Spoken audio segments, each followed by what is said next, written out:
The Woodside apartment complex, the welcoming entry level to Silent Hill 2. A dismal, wet, moldy place full of trash and dead bodies, prison bars and locked doors. Here, James Sunderland meets his tormentor for the first time and finds him behaving in a depraved manner. Here, James finds his own body double, slumped dead before a snowy television screen. Here, two puzzles bar our way, each centered on a theme of three. 3 clock hands, 3 missing coins. James makes his way out of the dual set of apartments, having met nearly all the central players of Silent Hill 2. Pyramid Head, Laura, Angela, and Eddie. It's a remarkably important place.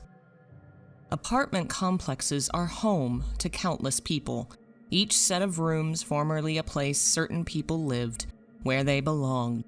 Woodside and Blue Creek don't appear to be home to anyone anymore, but they still invoke that sensation of a home that's been lost, of a place of safety that is no longer safe. What has happened to James's home, we wonder, as we walk these empty halls?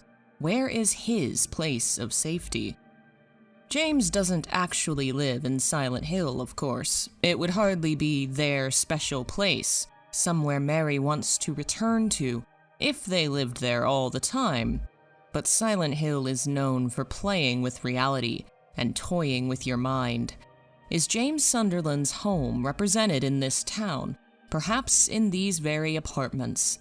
In Silent Hill 2 Remake, the answer, it seems, may be yes. Let's explore Woodside Apartments, focusing on the new elements that appear in the remake, and attempt to answer these questions. What has happened in this place, and what does it mean for James Sunderland? The Woodside Apartments have seen better days. The third floor is sealed off, undergoing repairs. The back half of the second floor seems to have suffered severe damage. Water is dripping from the ceilings and pooling on the floors, and walls are torn open, revealing the inner workings. Newspapers across town reveal the reason. Woodside Apartments severely flooded. Building administration refuses to take responsibility. Inside, on the bulletin board, you'll find a notice from the owners of the complex. Dear Woodside tenants, due to recent damages, we are conducting maintenance throughout the entire building. The rest of the message is hard to read, but it seems to reference the overfilled trash chute as part of the damage. The reason for the damage isn't made clear, though there are hints. 2 notes found on the third floor, in rooms 312 and 310, imply that one of the tenants was experiencing an episode, trying to peel away and reveal something he was experiencing. I know there is something here. I know I can feel it. It all looks normal, but it's not. It's underneath, pulsing, trying to get out. Is it trying to get out, or should I get in? I have to uncover it, rip it to the surface, peel it off, layer by layer, so I can see it. I know it's there. A second note continues. I was wrong. No, I wasn't, but I wasn't entirely right. I need to peel off more, something more, blood, close. I was looking outside, but it is in me. There's someone inside me. Given the placement of the notes, it seems plausible that this tenant damaged the apartments himself, peeling the walls and perhaps damaging the pipes underneath. The trash chute could even have been overfilled by this same man, stuffed with the materials he was removing from the building. While his final note implies the source of his malady was inside rather than out, he sows a seed of doubt about the apartments themselves. Is there something abnormal at the heart of this building? There are certainly odd features here. Prison bars seal off hallways at odd places, and a strange set of wardrobes appear to cover a very unique, very ominous room. On the first floor, in room 108, the player finds the first wardrobe. with 2 golden hands holding a set of golden apples. One hand slips open, opening the cabinet, and releasing a single apple. Doing so also reveals a wedding dress hanging inside. The apple opens a matching wardrobe in the room upstairs, room 208, which reveals a very strange secret. But first consider the wardrobes and their strange key. A wardrobe can be a door to another world, famously appearing as such in the fiction of C.S. Lewis. Here, it is a door to a secret prison. The door to another world is opened with a gold apple. There are 3 of them, one stuck in each cabinet, with a third that can be moved. When the apple is removed from the downstairs wardrobe, the door opens. When the apple is added to the upstairs wardrobe, that door opens. It's a very deliberate, complex system. Someone with influence in the apartments, able to keep certain rooms to themselves and come and go as they please, must have been using this strange setup for something. The golden apple is a very old, popular image in Western mythology. It even has an appearance at a wedding. In the Greek myth that explains the origins of the Trojan War, the goddess of discord, angry she was not invited to the wedding, appears to throw a golden apple among the partygoers to cause trouble. Typically, golden apples are associated most with the other side of Western myths, symbols of magical, eternal places, of the power of the gods, of a food that is endless and perfect. Being an apple, of course, the fruit is associated with trees, which brings us to our first puzzle in this strange apartment building, the reimagined coin puzzle, centered upon a cabinet in a back room behind the main office. Inside is the key to room 201, which crosses over to Blue Creek, and it is apparently a very special room. On a second playthrough, I found a note in the front office discussing the room. Why has 201 not been rented out for so long? There have been so many years since anyone lived there. I know they've never really checked out, but I think it's time to move on now. They're gone. Someone seems to have passed away in the room. Never checking out implies they did not move out. And someone related to the apartments must have been attached to them, never able to let go of the memory. Instead of renting out the room, they locked the key away, sealed inside a strange cabinet. The tree which appears on the cabinet is beautiful and unique, one half full of life, the other in the dead of winter. On the dead side shines a brilliant sun, on the other a crescent moon and dazzling stars. The tree itself is contained in a circle, the branches spread wide, the roots visible and curling upward. The design is somewhat similar to a popular image, commonly known as the Celtic Tree of Life.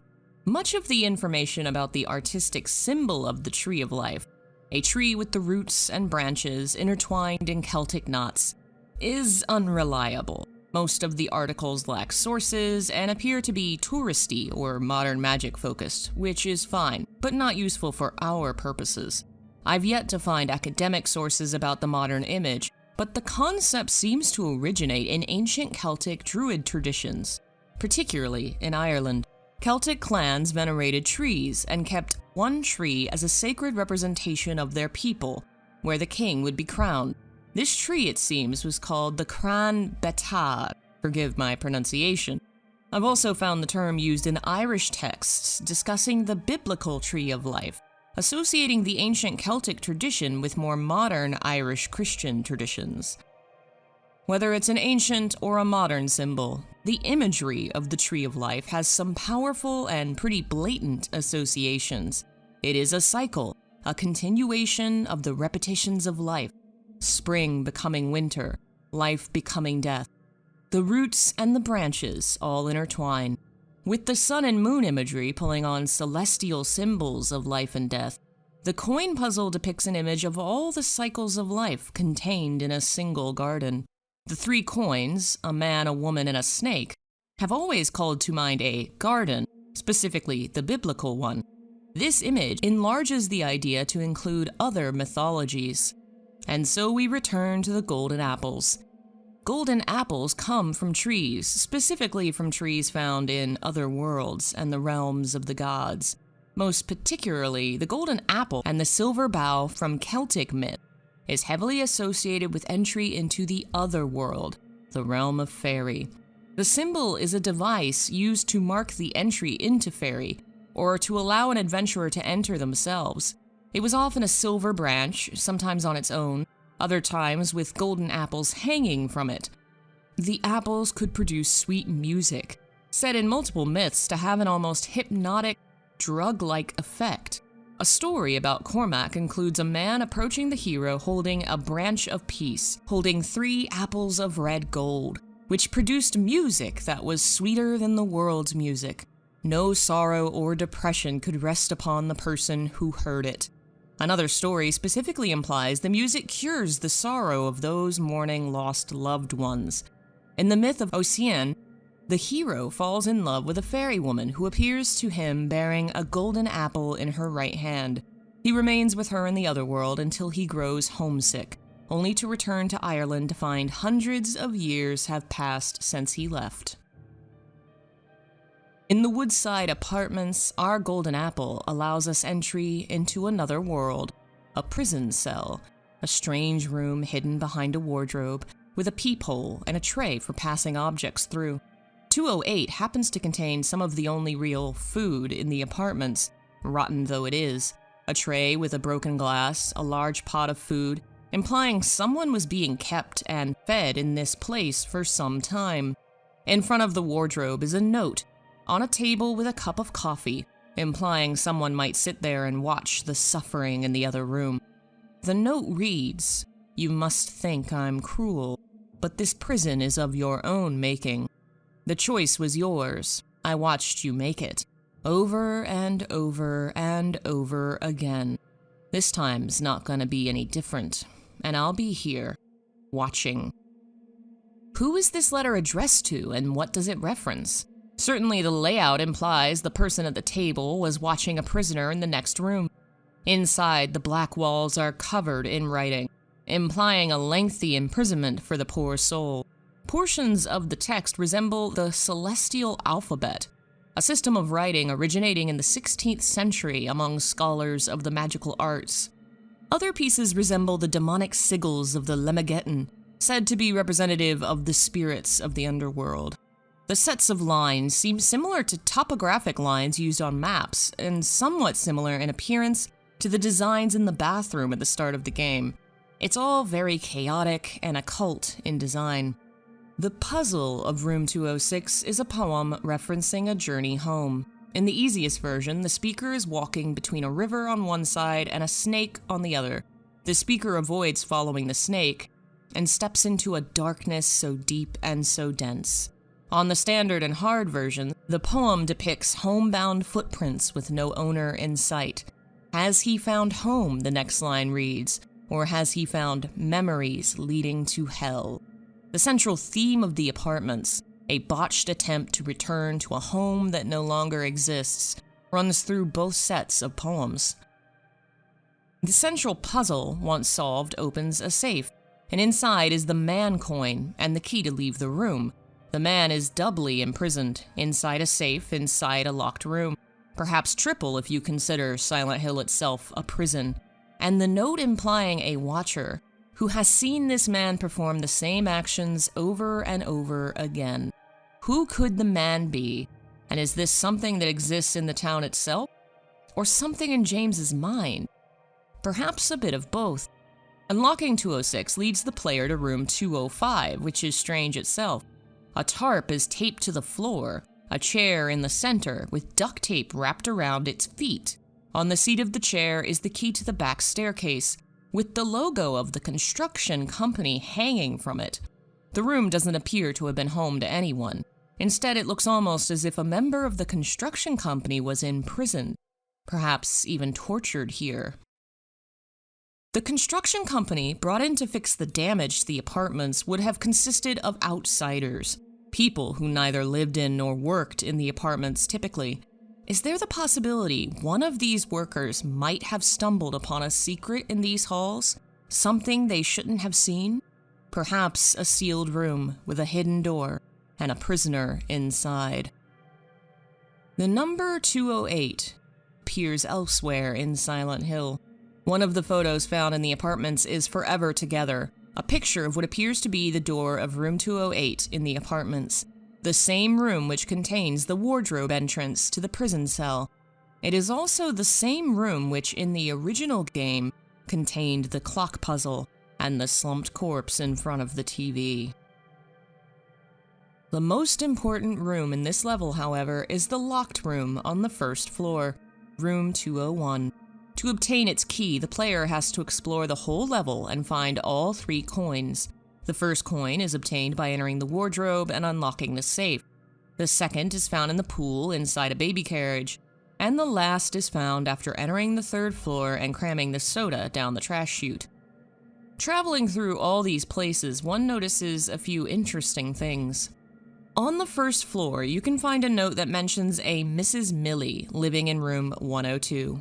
It appears she recently lost her husband, and the writer is worried about how she seems unable to move on.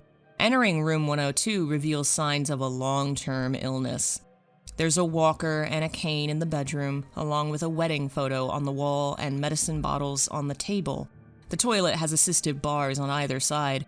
In front of the couch is a rolling tray. All of these are devices used to care for the ill, and given the letter in the other room, it seems likely that Mr. Millie was very sick for some time, and recently succumbed to his illness. A parallel to James Sunderland and his wife. On the rolling tray is a photograph, Valentine's Day.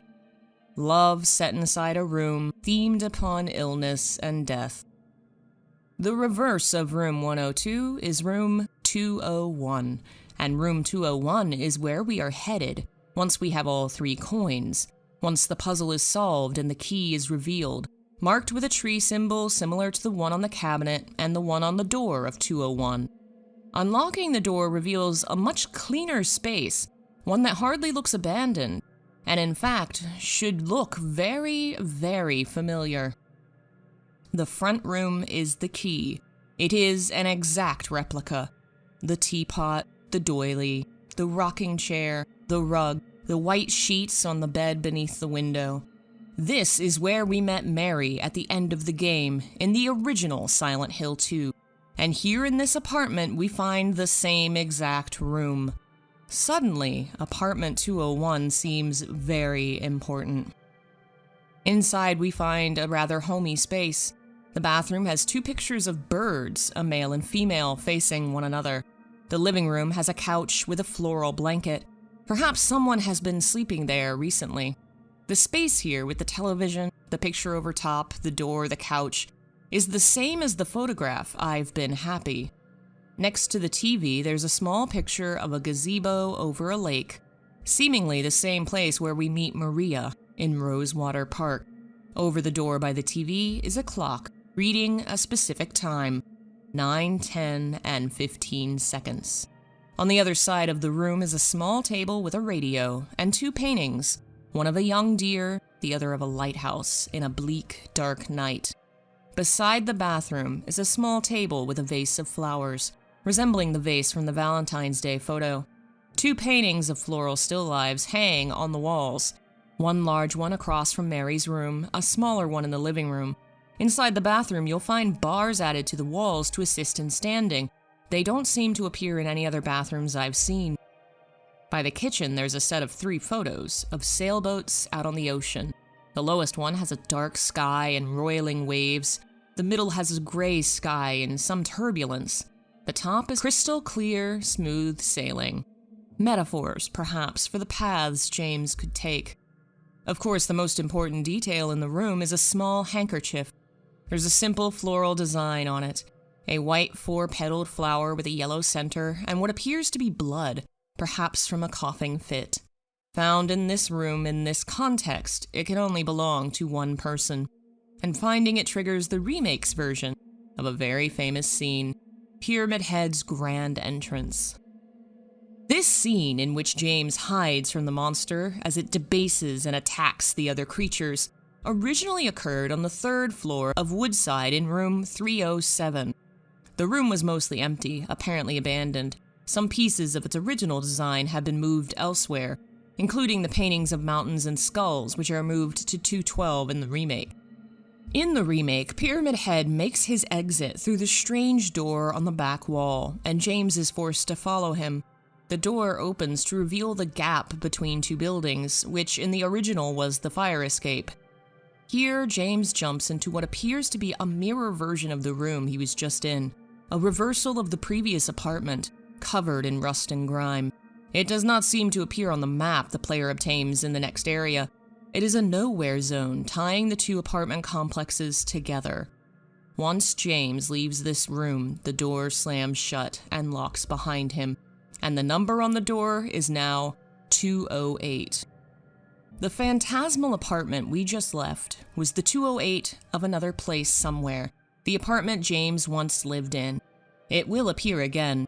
It is the same apartment that exists in the labyrinth, which James cycles through endlessly, each time distorting it further and further into nothingness.